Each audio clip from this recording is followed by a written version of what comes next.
Quiero darle la bienvenida a todos los que nos están viendo por este canal virtual en esta nueva edición del ciclo de entrevistas que estamos haciendo como Universidad SEC por el impacto del coronavirus en la economía.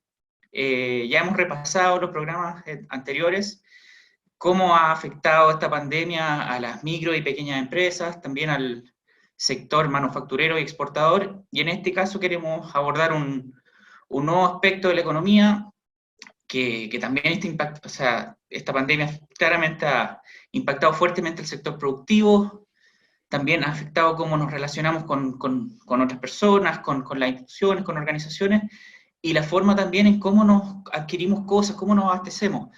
En este contexto, es interesante revisar qué ha pasado con comercio mayorista, minorista, y si esto finalmente ha significado un salto para el comercio electrónico como la mejor alternativa lamentablemente en esta crisis, pero así ha sido. Y para ello tenemos el agrado de contar con George Leber. Él es economista de la Universidad de Chile, gerente de estudios de la Cámara de Comercio de Santiago y fundador del Centro de Estudios de Economía Digital de la Cámara de Comercio de Santiago. George, te damos la bienvenida. Muchas gracias por acompañarnos. Hola Miguel Ángel, muchas gracias. George, como introducido un poco, ha cambiado un poco el paradigma de cómo nos hemos relacionado entre personas y cómo también nos abastecemos con cosas. La Cámara de Comercio de Santiago publicó un estudio con variaciones y ventas del comercio física versus online durante este periodo. ¿Nos podrías contar un poco cuáles son los principales resultados o conclusiones que revela este estudio? Bueno, yo diría que lo más importante es que hay una caída violenta, profunda del comercio en tienda física. Una caída que no veíamos, bueno, yo nunca recuerdo la historia, en realidad estamos hablando de cifras sobre el 20% de contracción, que son en algunos casos sobre el 30% en algunos periodos. Eso es realmente impresionante, ¿ah? Pero claro, uno se lo explica por bastante lógica común cuando piensan que gran parte del comercio está cerrado, que hay zonas del país que están en cuarentena, que los desplazamientos de las personas se han reducido a los mínimos posibles, que la misma preocupación de estos temas hace que nuestro interés por adquirir bienes que usualmente están dentro de nuestras canastas, en este minuto estén totalmente detenidas o fuertemente afectadas. Y por otra parte, exceptuando eso sí, todo lo que tiene que ver con aquellos tipos de consumo que solemos hacer con más intensidad en periodos difíciles de características como esta, una emergencia sanitaria, por lo tanto, que implica encierro, en muchos casos cuarentena, por lo tanto, todo lo que es alimentación, todo lo que son productos que permiten evitar el contagio. Estamos hablando de todo lo que es higiene personal, salud, medicamentos. Todas esas categorías han tenido un incremento fuerte en la demanda, y son las que se han mantenido además abiertas bajo cualquier circunstancia, dado que son bienes de primera necesidad, ¿no es cierto? Pero ese tipo de bienes representa en torno al 30% del total de las ventas del comercio. Por lo tanto, el resto está tremendamente afectado y eso hace que hablemos de las caídas que estamos mencionando. Y como contrapartida, el caso del comercio electrónico, pensando además que se ha convertido prácticamente en el único canal que sigue abierto en muchas categorías, o casi de los únicos, ha tenido un crecimiento muy fuerte. Primero vimos que creció, normalmente crece con el 30%. Hubo un periodo en que creció al 45, 46% como en las primeras semanas, y luego ya pasó la barrera del 50, 100% a comienzos de abril, 185% al 19 de abril esa semana. Por lo tanto, prácticamente triplicándose en relación al año pasado, digamos, que sería un año relativamente normal. Entiendo, George, y mirando un poco hacia el futuro, ¿cómo proyectan el comportamiento de venta en los próximos meses? Eventualmente, esta crisis sanitaria se van a ir levantando, relajando las medidas restrictivas de movimiento.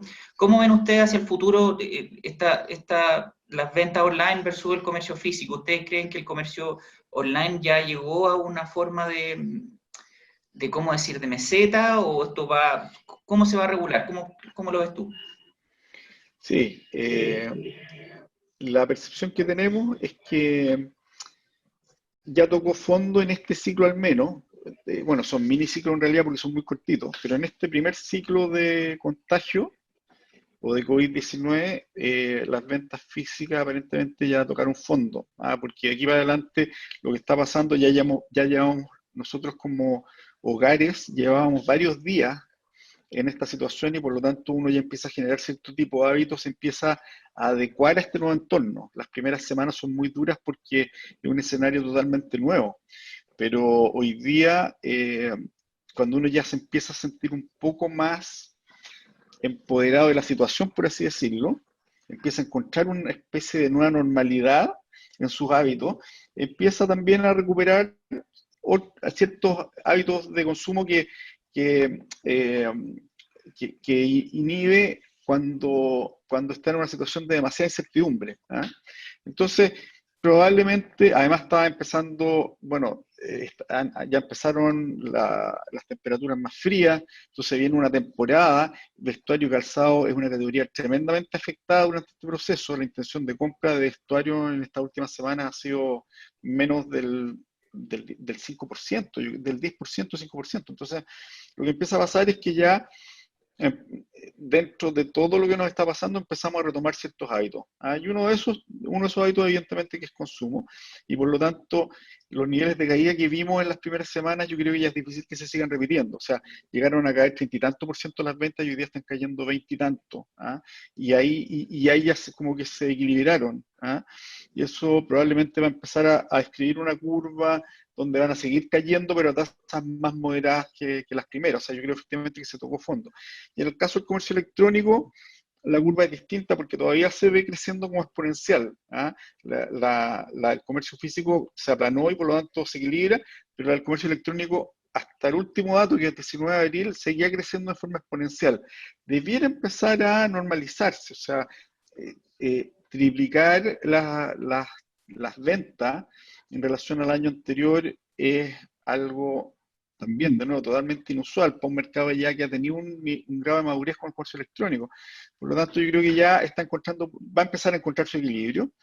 Y en la medida en que avancemos, si la situación no se vuelve a complejizar y se empiezan a cumplir las expectativas, va a empezar lentamente a retomarse la actividad económica en forma muy gradual, en forma muy selectiva, pero probablemente, claro, ya estamos viendo que algunos tipos de comercio están volviendo a abrir sus puertas, también muy lentamente, y eso significa que empiezan a operar estos canales que históricamente han sido más masivos. Entonces yo creo que ahora lo que viene es como un realineamiento en términos de que se empieza a desacelerar la contracción de las tiendas físicas y se empieza a normalizar el crecimiento del comercio electrónico y quedamos en un escenario un poco más estable donde la participación del comercio electrónico sobre nuestro consumo va a ser evidentemente más fuerte que lo que fue hasta los primeros días de marzo.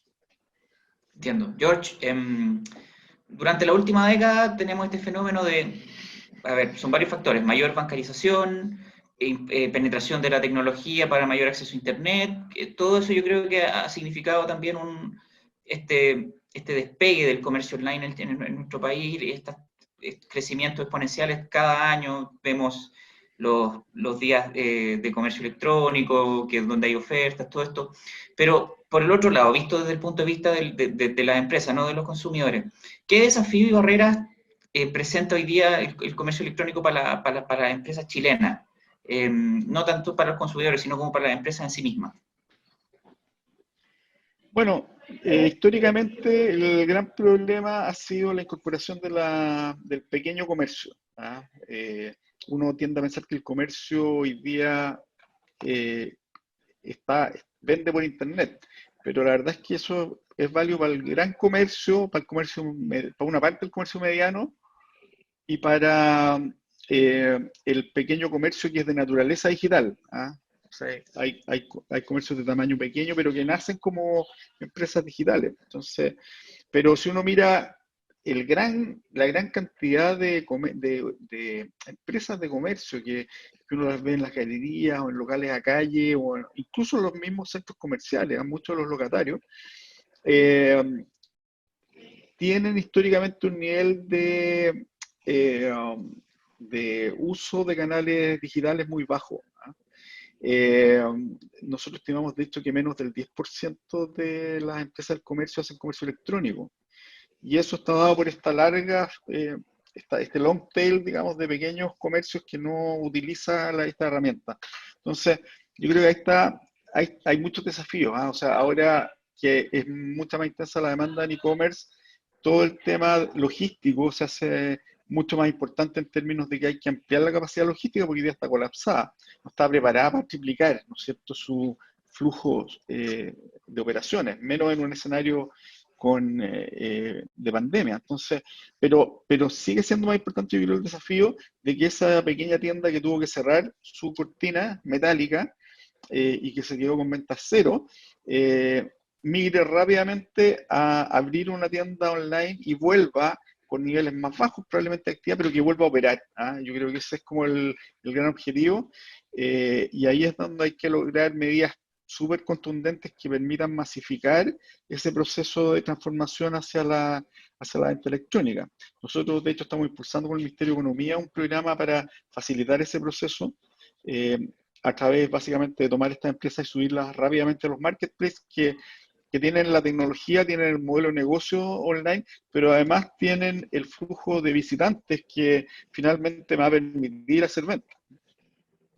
Entiendo. George, tú mencionabas bien con esta pregunta, ya esta es la última pregunta para que vayamos cerrando y redondeando la entrevista. Tú nos conversabas un poco de la falencia que hay en la distribución, por ejemplo, Starken, que el servicio de Tourbus está colapsado en términos de envío. Nos recomendaba recién también para las pequeños, por ejemplo, yo siempre pienso en el comercio, en la empresa familiar, que es muy chiquitita, que tiene muchas dificultades seguramente en estos últimos tiempos.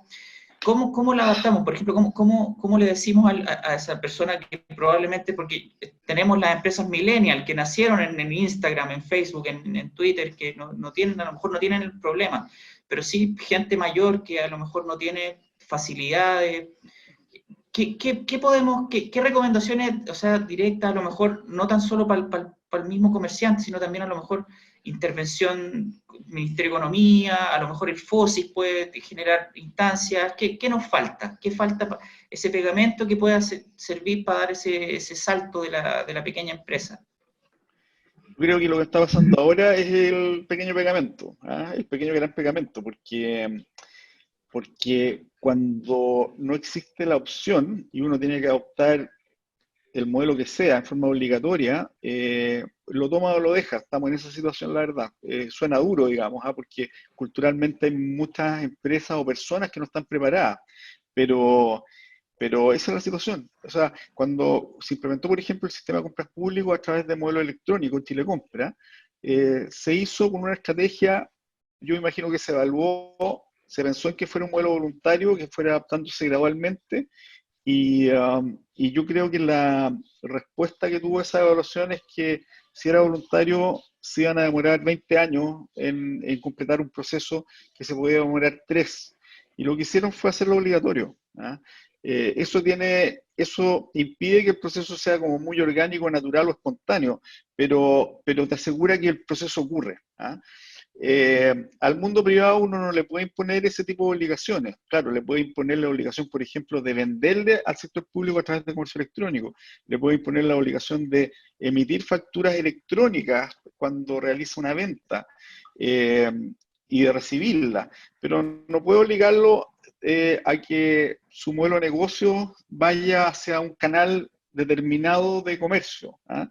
Eh, y por eso llevamos un poco más de 20 años en un escenario en el que muchas empresas siguen sin adoptar comercio electrónico, cuando hoy día, si uno mira un poco lo que está pasando en el mundo, ya como que la opción no existe mucho, es como bien obligatorio por una necesidad de competitividad. Entonces, lo que está pasando hoy día con la crisis del COVID es que nos ha entregado, lamentablemente, digamos, por todo lo que está pasando, pero nos ha entregado como país una muy buena excusa para obligarnos a dar ese paso. Entonces hoy día, claro, esa persona que tú mencionabas en el ejemplo, para él puede que vaya a ser mucho más difícil que para otro emprendedor que es mucho más joven, que tiene hábitos digitales mucho más desarrollados y que es menos reticente a utilizar la tecnología. Pero lamentablemente no existe opción, porque esos dos emprendedores, el de mayor edad y el más joven, a los dos les pasa lo mismo. O sea, o venden por internet o no venden. Porque si tú tienes un local en un mall y el mall está cerrado, eh, tus ventas son cero, por definición, ¿no? Y no depende de ti, porque no es que tú quieras o no quieras abrir, depende del mall y en última instancia depende si está abierto, depende de los clientes que quieran o no quieran arriesgarse a desplazarse, ¿te fijas?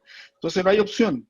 Si quieres seguir vendiendo, tienes que vender por el único canal que sigue abierto en algunas categorías, como decía, que es el comercio electrónico. Eso va a forzar a que las empresas, una mayoría de las empresas haga comercio electrónico y que luego que pase esto, bueno, van a tener muchos canales de disposición y ahí va a haber que asegurarse de que ha operado un cambio cultural suficiente como para apoyar este proceso, porque si tú eliminas el estímulo, que en este caso es la pandemia, o el cierre obligado, si eliminas ese estímulo, tu tentación es volver al escenario anterior si es que culturalmente no has desarrollado el convencimiento.